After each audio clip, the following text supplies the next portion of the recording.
तर बघा, हे मूक जनावर असं आहे की याच्या भरोश्यावर आमचा शेतकरी जेवण करतो 2 टाईमचं आणि जगाचं सुद्धा पोट हे याच्या भरोश्यावर चालतं आमचं. पण याचीच सोय अनेक शेतकरी करत नाही.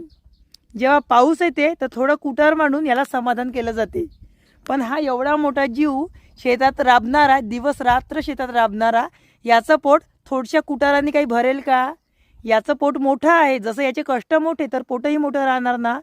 तर याचं भरपूर जागी मी बघितलं आहे, तर याची सोय ही शेतकरी करत नाही. पण सांगते शेतकऱ्यांना मी तुम्हाला सगळ्यांना, प्रत्येक शेतकरी नाही, सगळे शेतकरी करतात, काही काही जणांची गोष्ट सांगते. तर या बैलाची सोय आधी करा. तुम्ही स्वतःचं नंतर बघा, पण या मुक्या जनावराचा श्राप तुम्ही घेऊ नका.